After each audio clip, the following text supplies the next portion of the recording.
If you've missed any of the earlier episodes of the Great Tastes series and want to see the shows and get all the recipes, go to greattastesmb.ca. Watch them when you want to watch them.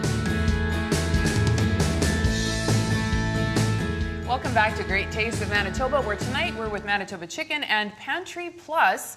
So you know, it's the end of the week, you come home, you're dog tired at the end of the day, doesn't matter at what point in the week, and sometimes you're like, oh, you know, I don't want to have to fuss too much, but you know, dinner, people are expecting something to eat, right? This kind of serves a dual purpose, this recipe, bruschetta chicken, because it's easy, so you can kind of whip it up fairly quick, and you also get to pound the chicken. So you've got some frustrations, you can work it out on the chicken breast. So let's get going on our recipe here. Okay, so this recipe, as you mentioned, is bruschetta chicken. You take 4 skinless, boneless chicken breasts, and you're right, you do pound them. So I just started by pounding this first one, but it's very easy. You can use the bottom of a small saucepan, or I happen to have a meat mallet, and I like to put it between 2 pieces of parchment. Do you just carry it around in your purse? Is that, is that how you roll? It's a handy one, yeah, especially with my family. I need to do that with my sons. I hear you. Okay, so I'm just going to show you how simple it is to pound it. So the reason we do this is it makes the chicken breast nice and thin. Yeah. So you have more surface area to season, but when the chicken breast is thin, it also cooks very quickly. And so we have 4 pounded ones that are just starting to cook away. Yeah.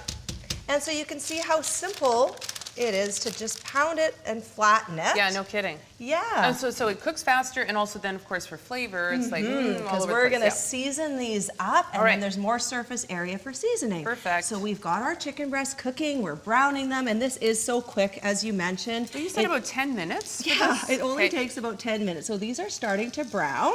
Okay. And what we're gonna do is I'm gonna get you to help me out with a very simple seasoning. And these are, of course, seasonings you would have in your pantry. Pantry Plus. Yeah, so there is 1 teaspoon of dried basil. So just all over? All over, please. Whoa, they're starting to smell good. Indeed. And then we've got a 1/4 teaspoon of fresh ground Am black I using this pepper. all up? Yes, please. Okay. Yeah, it's perfect. And I'll just start by adding a little bit of that ground pepper. Ooh, that one got a lot. Awesome. Oh, it'll be great. Okay. Okay. So now this bruschetta, we're kind of excited about this bruschetta because sometimes we make bruschetta at home, obviously, but you're actually saying that this is something we should really all have in our pantry. Why? It is now one of my favorite pantry staples. So you can go to where you would find tomato sauce, canned tomatoes, and find something called bruschetta topping in a jar. So every pantry should have one of these. So what I've done is taken a cup of it and I've put it in a bowl because we are going to put that on the chicken breast. So step number 2 is your cheese. We've got a 1/2 cup of a mixed Italian cheese that we're just going to put on those chicken breasts. So cheese first. Cheese first. Cheese yes. first, okay. And it's going to start to melt. And you know, we finish these off in the oven on the broiler. And again, only about 5 to 6 minutes under broil. Do I just, ooh. Yeah, you that can good just enough? add, kids love cheese. And well, see, this is the thing, and you mentioned, because you have, is it 2 boys? I do, that's right, yeah. Okay, I have a daughter and a son, and they, you know, I mean, it's like always, not always a challenge, but sometimes it's like, okay, what can I make that is not going to, you know, raise too many alarm bells, you know, and I think that if you've got chicken and cheese and then, you know, a nice bruschetta topping. Yeah, you can't go wrong. I think that's going to fly. I think that's going to fly. Oh, this flies really well with my 2 guys. And then we just spoon over this bruschetta topping. And this is so easy for us moms because it's all ready to go. Okay. So about a cup of bruschetta topping for 4 chicken breasts. And then you just finish these off in the oven.